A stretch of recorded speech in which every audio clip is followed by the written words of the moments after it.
Yo, Kirara! Salamat sa pag-click sa upload natin ngayon. Bago natin simulan, paki-like mo naman ang video. Na-like mo na? Maraming salamat. Simulan na natin.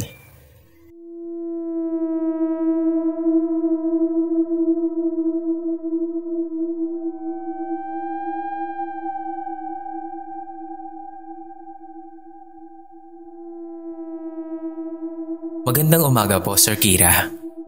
Tawagin niyo na lang po akong Carla. Itong kwento ko ay nangyari 2023. Work from home ako for 4 years na po.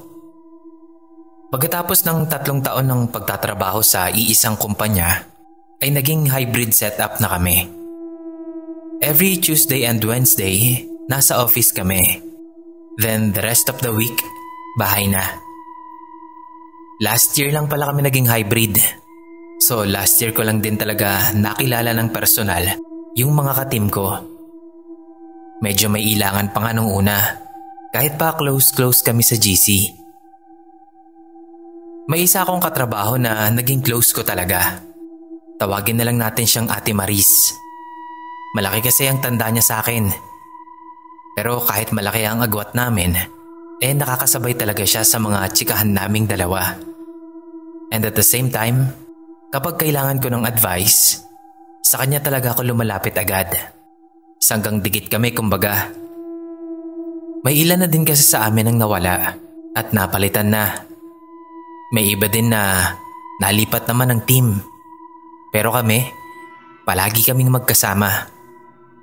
Kapag may problema ako sa trabaho, siya ang unang tinatakbuhan ko. Kapag sa bahay, siya pa din. At kahit pa sa love life ko, sa kanya talaga ako unang tumatawag para humingi ng advices. So last year, niyaya niya akong sumama sa kanila ng asawa at mga anak niya para mag-beach. Alam kasi niyang mag-isa lang ako sa apartment ko. Kaya kapag may gala silang pamilya, hindi niya ako nakakalimutang yayaing sumama sa kanila. Madalas nakakasama ako. Pero nung ayain niya kasi ako noon, nakaschedule na ako ng pag-uwi sa probinsya namin para sa birthday ng lola ko. Pagka-file ko ng leave, ay saka ko palang sana sasabihin sa kanya yung plano ko. Pero ayun nga't nauna na siyang magsabi. Kaya siya na lang ang niyaya kong umuwi sa amin. Pero syempre, dahil may pamilya siya, tinanggihan niya ako. 2 days akong nagbakasyon sa probinsya namin. At doon sa 2 araw na yon, wala kaming naging komunikasyon ni Ate Maris. Sobrang hina kasi ng signal doon. Tapos sakto pa, nawala ding wifi sa bahay. Nakauwi na lang ako sa apartment ko, ay hindi pa rin bumabalik ang wifi connection namin sa bahay.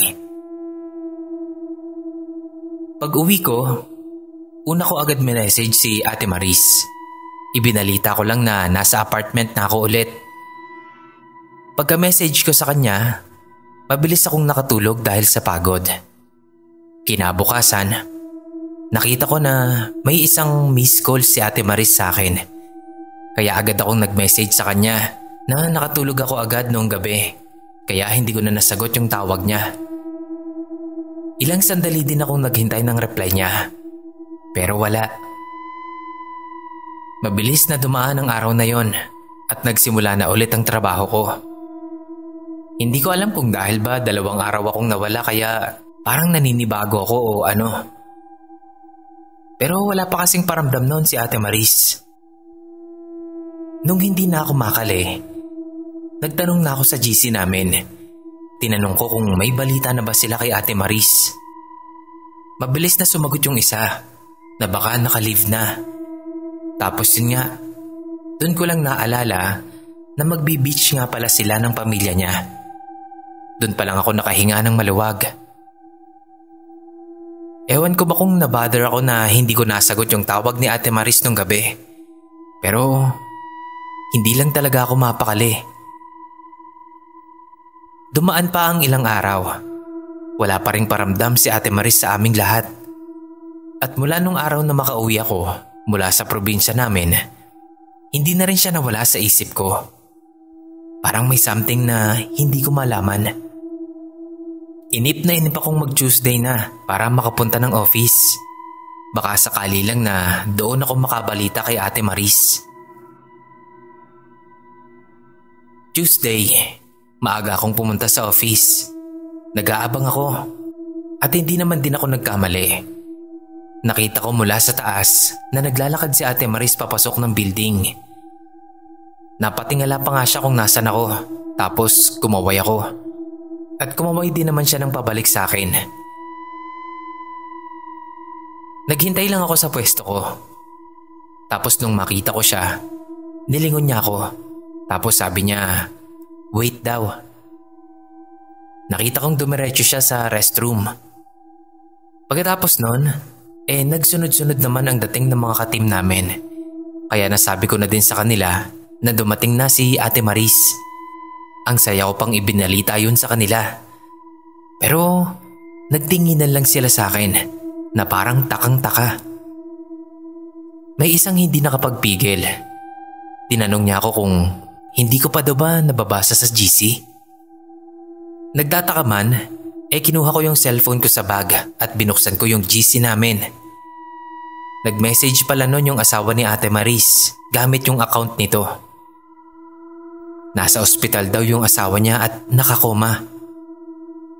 Hindi talaga ako makapaniwala nun. Pumunta pa ako sa restroom kung saan ko nakitang pumasok si Ate Maris. Pero walang Ate Maris akong nakita doon. Nag-message ako sa asawa niya at tinanong kung saang ospital na confine si Ate Maris at kung pwede bang dumalaw. Sinagot naman nito agad kung saan. Kaya kinabukasan, maaga akong pumunta sa ospital. Nakita ko agad si ate na nakatayo na sa parking. Sinigurado ko talagang siya yun. Kasi hindi naman siya ganun kalayo para hindi ko makilala. Ang ipinagtataka ko lang kung bakit siya nasa labas at nakatayo sa parking lot. Kinabahan na ako noon agad. Hindi ko maalis ang paningin ko sa kanya hanggang sa tawagin ako ng asawa at anak niya. Nandun sila sa may entrance ng ospital, naghihintay. Pagbalik ko ng tingin sa parking, wala na si Ate Maris doon. Kaya nilapitan ko agad sila at tinanong kung nasaan si ate. Pagdating namin doon, nandoon din nga ang mga nurse at doktor. At nun ngang paglabas nila, ibinalita nila sa amin na wala na si Ate Maris.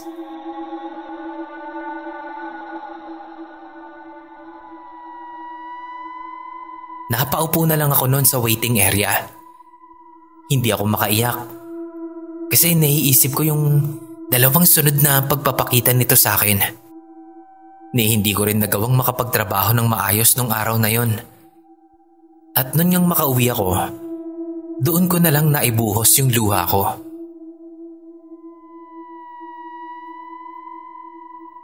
Hanggang dito na lang to, Sir Kira. Naisip ko lang na pwede pala yung ganun, no?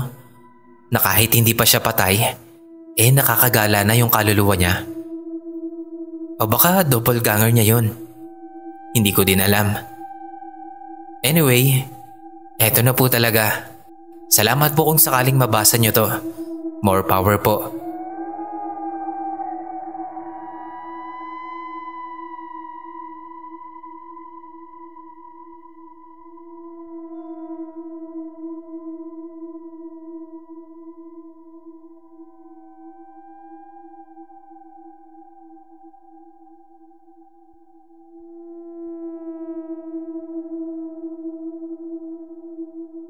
Magandang gabi, Boss Kira. Ako po si Jid. Silent listener niyo po from Ilocos.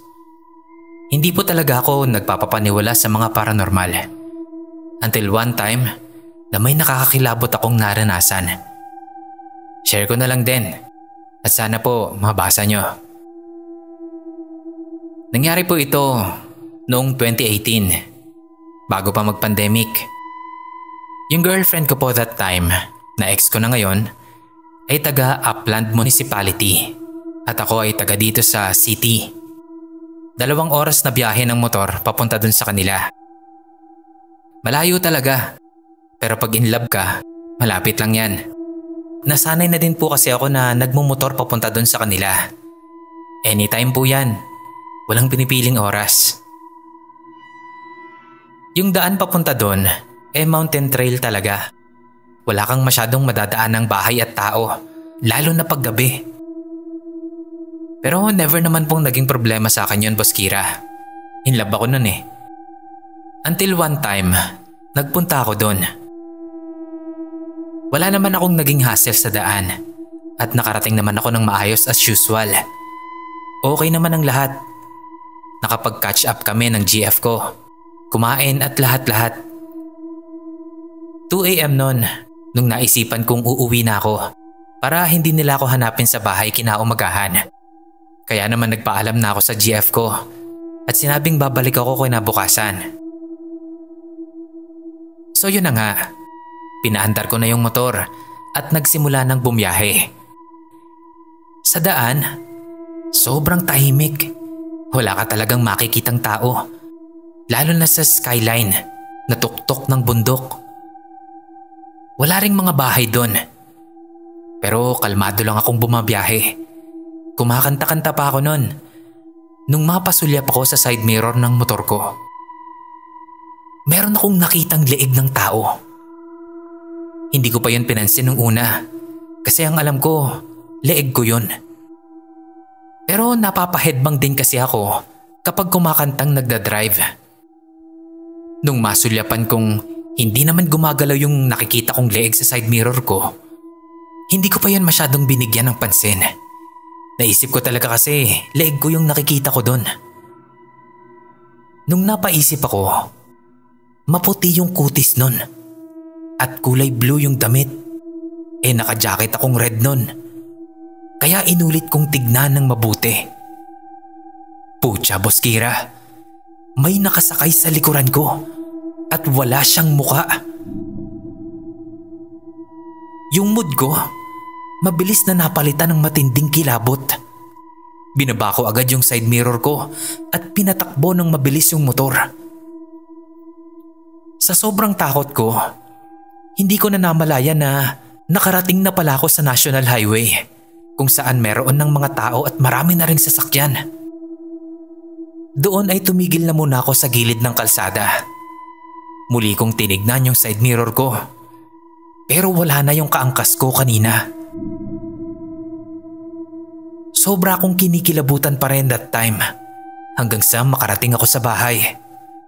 Hindi ko alam at di ko rin maipaliwanag kung ano o kung sino yung nakita kong nakasakay sa likuran ko nung panahon na yon. At hindi ko na rin gustong alamin pa.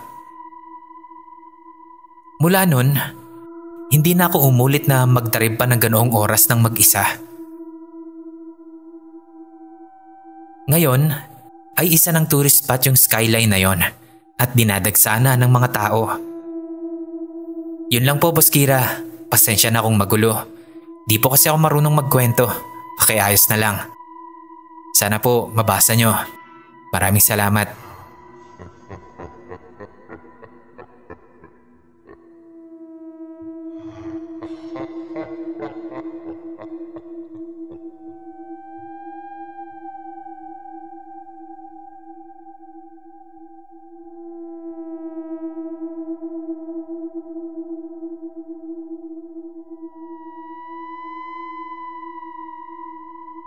Hello, Sir Kira. Bakasyon kaya nakapagsulat ako. Matagal ko na din pong gustong mag-send ng story sa inyo. Kaya lang, hindi ko mapaglaanan ng oras. Kaya heto, sinulat ko agad pagkatapos ko palang mag-umagahan. Sarili ko po itong karanasan na sana hindi na maulit pa. Meron akong tita na sobrang close ko. Panganay kasi ako ng parents ko. Kaya siguro ako ang paborito niya. Palagi niya akong inuuwian ng Jollibee o McDo. Kapag may pera siya, palagi niya akong isinasamang mag-mall. Tapos bibilhan niya ako ng damit. Inispoil niya ako nung bata ko. Lalo kapag nakaka-perfect ako ng exam O lumalabas ang grades ko na mataas. Natutuwa siya. Tapos i-date niya ako. Hindi yun nagbago. Kahit pa nakalipat na kami ng bahay nila mama at papa. Minsan, doon siya natutulog sa amin at magkatabi kami sa kwarto ko. Actually, halos doon na nga din siya tumira sa amin kasi bihira siyang umuwi kina lola.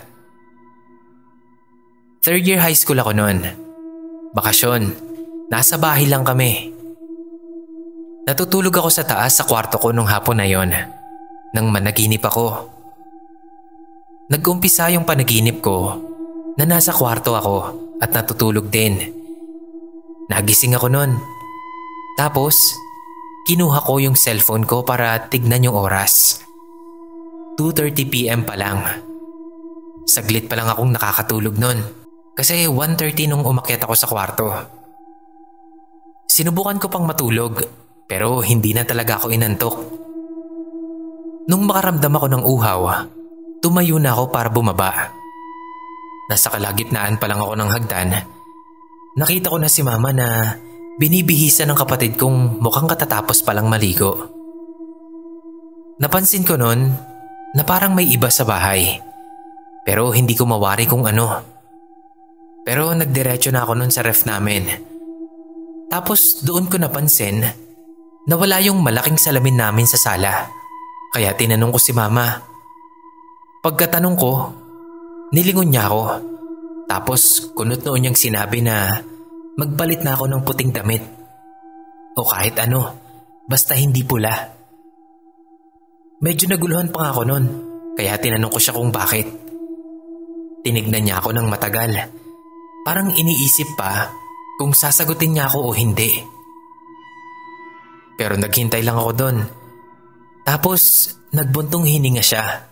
Sa kanya sinabing wala na si tita. Para akong nabingi noon sa sinabi ni mama. Tapos nung kumabog ng malakas ang dibdib ko, doon na ako nagising talaga. Nagising akong kabadong-kabado.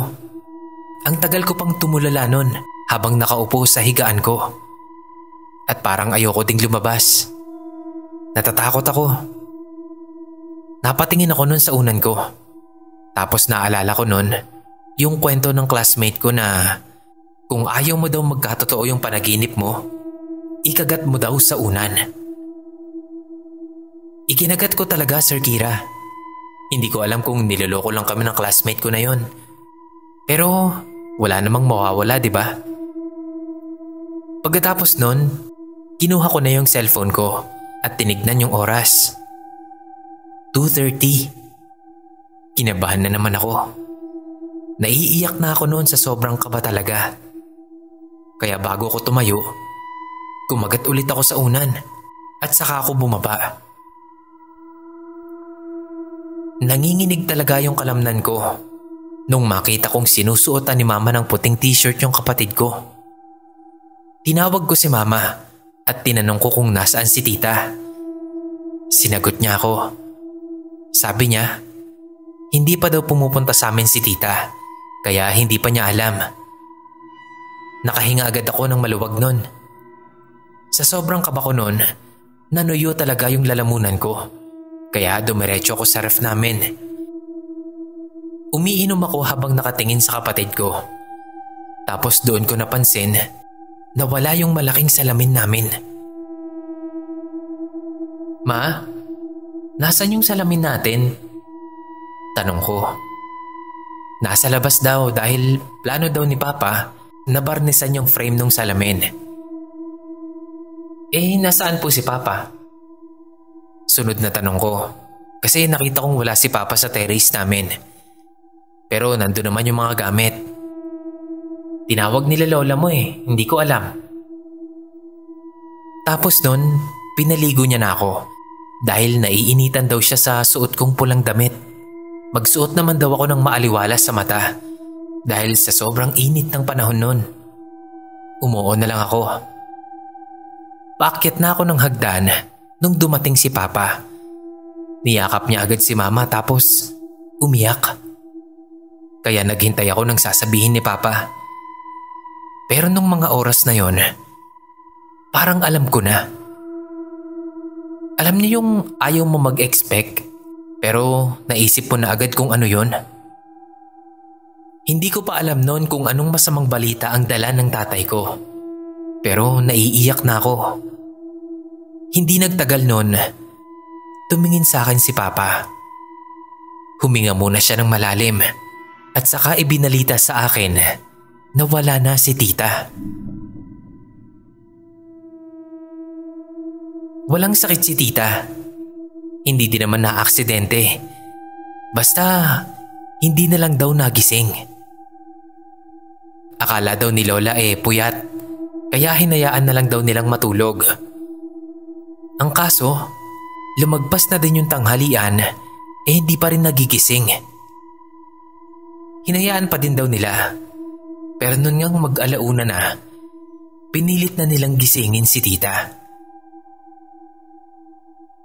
Hindi daw nakakain ng hapunan si tita nung gabi. At ayun na nga, kahit nung dalhin sa ospital, ay wala nang nagawa ang doktor. Wala na talaga si tita.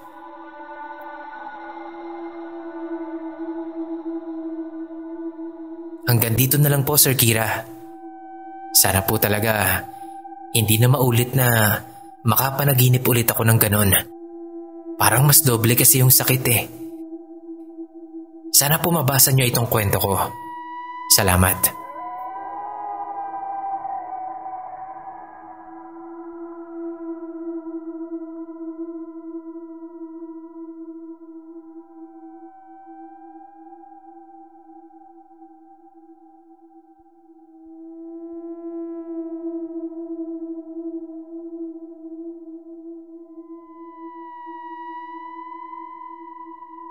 Magandang araw o gabi po, Sir Kira. At sa mga listeners natin dyan, itago nyo na lang po ako sa pangalang Ali. Not so silent listener nyo po ako, since may mga times na nagko-comment po talaga ako kapag naiintriga ako sa story. Ngayon po, isishare ko lang po sana itong nakakataas balahibong naranasan ko na nito lang nangyari sa school mismo namin. Hindi ko na po idedetalye pero malapit po siya sa SM Fairview. Isa po akong first year college at syempre may mga schedule talaga na aabutin hanggang gabi. So bale, meron po akong klase ng Martes na umaabot ng hanggang 8 PM. Tapos yung room namin sa 5th floor pa. So one time, after ng dismissal, napagdesisyonan namin ng circle ko na mag-retouch muna bago umuwi. Itago na lang po natin sila sa mga pangalang Ella at Kendra. Nakasara na yung CR ng floor na pinanggalingan namin. So bumaba kami para sa 3rd floor mag-ayos. Pagdating pa lang namin, narinig namin na may iba pang tao kasi may gumagamit ng bidet. Nakaihi na kami isa-isa. Tapos habang nagme-makeup na kami, kumakanta-kanta kami ng muffled nun. Kasi hindi naman namin alam yung lyrics. Sabi ni Ella, "Uy, mahiya ka nga kay ate." Sabi ko naman, "Sinong ate?" Sabi niya yung nasa CR daw, dun sa may unang cubicle. Gawa nang narinig din nga nila yung gumagamit ng bidet. Sabi ko na lang na okay lang yon kasi wala namang tao sa hallway. Hindi naman ako mahiyain. Kaso, biglang tumunog yung flash ng toilet. Tas nakatapos na akong mag-makeup. Inaantay ko na lang yung dalawa. Tapos naalala ko na hindi pa pala lumalabas yung sinasabi ni Ella na nakasabay namin sa CR. Since inaantay ko na nga lang silang matapos, nilapitan ko yung unang cubicle. Kinatok ko tapos tumawag pa ako kung okay lang ba siya o kung kailangan ba niya ng tulong. Sa mga babae po kasi, maraming emergencies kapag usapang nag-CR. Pero kasi wala namang sumagot. Sinilip ko na lang po sa baba pero wala namang mga paang nandoon. Nagsitayuan yung mga balahibo ko sa katawan at napanganga ko sa may pinto at bahagyang napaatras. Nung bumalik ako sa wisyo, tinawag ko si Kendra ng pasigaw. Lumapit ako sa kanila ng dahan-dahan. Tinanong pa nila, bakit daw namumutla ako? Tapos sa mahinang boses, sinabi ko sa kanila na, B, walang tao sa cubicle. Sinilip din ni Kendra yung ilalim kasi hindi siya naniniwala sa akin. Pagkasilip niya, nagtatakbo na siya bigla palabas. Diretsong baba na rin siya kaya sumunod na kami ni Ella. Nahuli pa ako nun kasi hindi agad ako nakagalaw. Takot na takot kasi ako nun, Sir Kira. Noon lang ako nakaranas ng ganun. Pagkababa namin sa mismong gate, hingal na hingal kaming tatlo. Napansin yun ni Kuyang Guard, kaya tinanong niya kami kung anong nangyari sa amin. Nagkatinginan lang kami bago siya muling nagsalita. Aniya, saang floor ba kayo galing? Sinagot naman namin siya na sa 3rd floor kami nang galing. Napangiti si Kuyang Guard. Hayaan nyo na lang yun. Baka nakiihilang ulit yung kaibigan natin dito. Sipin nyo na lang na malikmata lang kayo. O siya, mag-iingat kayo mga ining ha. Uwi na. Mula nung araw na yon, ay hindi na ulit ako gumamit ng CR sa 3rd floor ng building na yon. Ayoko nang maulit-ulit kahit kailan yung nangyari sa amin ng mga kaibigan ko noon.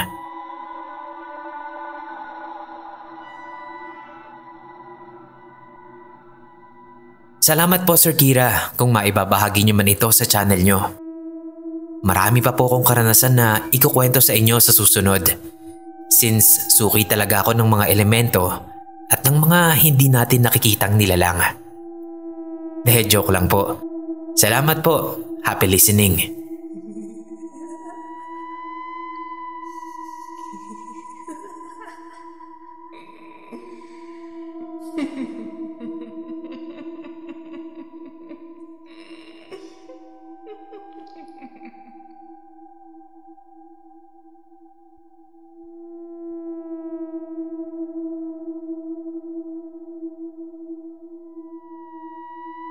Good morning, Sir Kira. Tawagin niyo na lang po akong Lala. Very short lang po itong kwento ko, kaya sana mapasama kahit sa maikling kwento lang. Hindi din po pala to super creepy, kaya pasensya na din po. Nangyari po itong kwento ko noong pandemic. Bago mag-pandemic, noong regular pa ang pasok sa trabaho ng lahat, mayroon akong isang karinderya na palaging dinadaanan para bilhan ng ulam. May dala akong lagayan nun kasi pangbaon ko sa trabaho yung binibili ko palagi doon. Magnana yung nagtitinda doon. Then yung mas matanda, palagi ako nun binabati kasi kilala din niya ang nanay ko. Madalas niyang kumustahin si mama pati na si lola. Tapos kukwentuhan niya ako ng konti. Konti lang kasi nagpapaalam ako agad dahil baka malate pa ako sa trabaho. Pero simula nga nung doon na ako bumibili ng pangbaon ko, ay palagi na din kaming nagbabatean ni nanay. So ayun na nga, pagpasok ng pandemic, nagbago ang lahat. Since sa grocery ako nagtatrabaho, ay pumapasok pa din ako ng regular. Ilang buwan ding tumigil sa pagtitinda sila nanay nun. Kaya napapasilip na lang ako kada nadadaan ako doon. Hindi ko na maalala kung gaano katagal yung sumunod na pagkikita namin ni nanay. Pero nung magkita ulit kami sa harap nila, natanong ko siya kung kailan siya ulit magtitinda. Pero ang sagot lang niya, hindi pa daw niya alam sa anak niya. May mga pagkakataon pa nga na kapag nagkakamustahan kami, tapos lumalabas yung anak niyang kasama niya sa pagtitinda, sinasabihan niya ako na kapag daw naabutan ko si nanay na nasa labas, papasukin ko daw agad. Dahil delikado nga naman sa matatanda ang COVID. Umuo naman ako syempre. Ilang araw ko pa siyang naabutan palagi sa labas. Kaya ako na din mismo ang nagpapapasok sa kanya. Hanggang sa sumuko na din siguro ang matanda. Kaya hindi na nalabas. Patagal ko siyang hindi nakita. Ilang buwan din siguro. O baka nga po umabot pa ng taon yung huling kita namin. Kaya natuwa talaga ako nung minsang makita ko ulit siya sa tapat ng gate nila. Nakatayo lang siya doon at palinga-linga.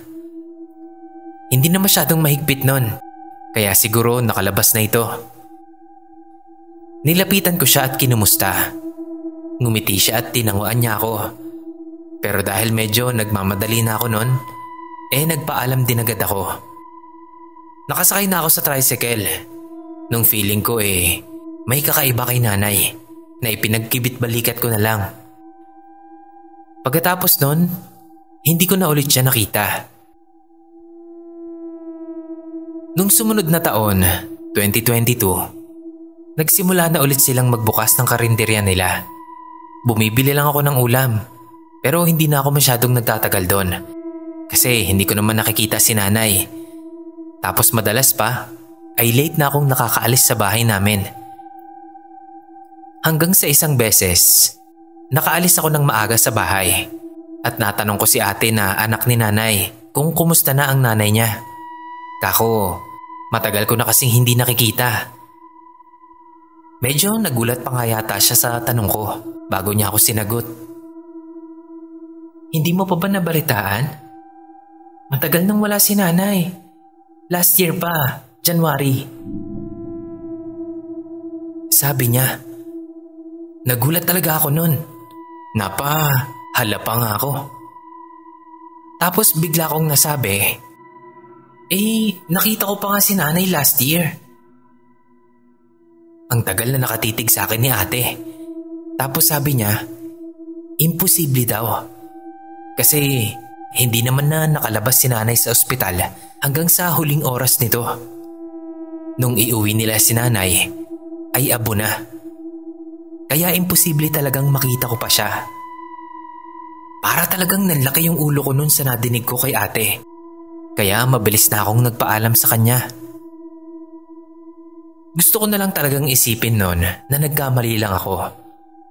Pero kasi hindi talaga Dahil ako pa nga ang lumapit sa kanya at bumate. At binati din niya ako pabalik.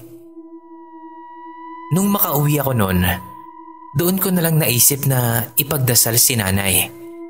Buong araw yata nun na siya lang ang nasa isip ko.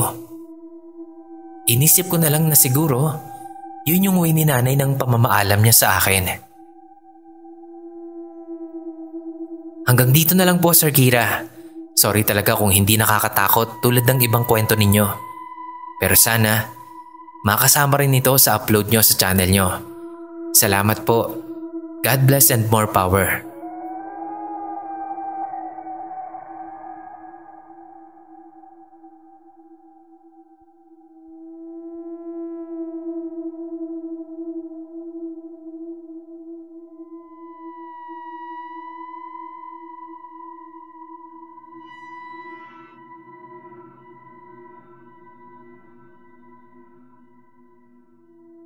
Magandang araw, hapon o gabi sa inyo, Sir Kira.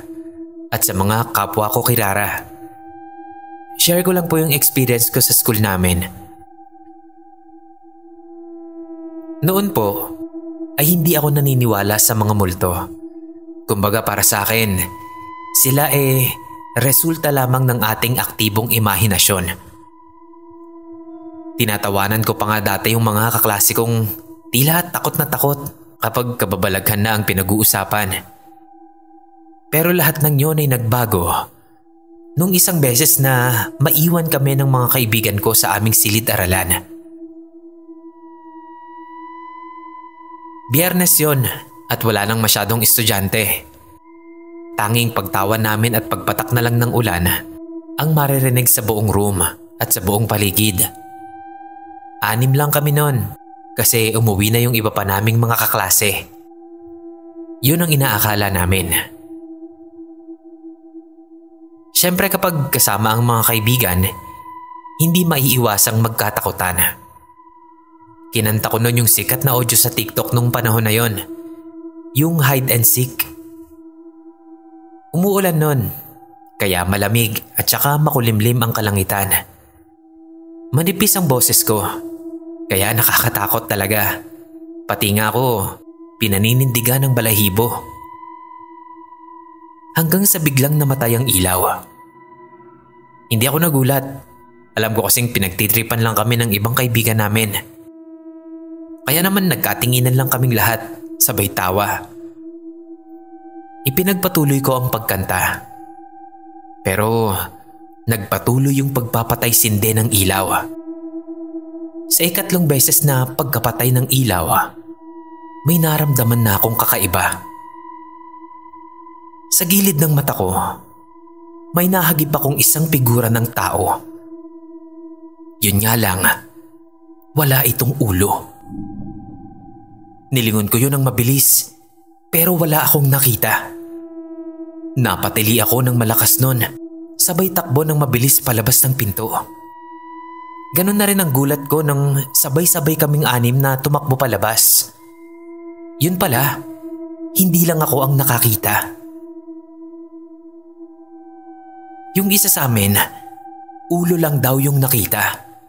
Doon sa likod ng cabinet ni Ma'am. Ulong nakasilip na parang minamanmanan ang lahat ng galaw namin. Yung isa naman, pareho kami nang nakita. Isang babaeng nakaputing bestida na abot hanggang paa. Sa hubog ng katawan namin nakumpirma na babae siya. Kasi yun lang yung tanging paraan para malaman namin yun. Kasi nga wala siyang ulo. Lahat kami noon ay natakot. Pero may naiwan kasi kami. Kaya nagdadalawang isip man, sama-sama naming binalikan yung kanya-kanya naming gamit. Pauwi, doon namin napagtanto na ang kaklase naming punctual. Kumbaga nagsasabi ng katotohanan, ay totoo yung mga sinasabi niya. Na kusa raw umaandar yung mga ceiling fans at kusang bumabagsak din yung pintuan ng CR kahit wala namang tao o hangin doon. Pagkatapos ng araw na yon, palagi na akong may nararanasang kakaiba. Hindi lamang sa eskwelahan, kundi pati na rin sa bahay. Yun lang po, sana mabasa niyo po ito. At maraming salamat din sa pag-share ng creepy experience ko.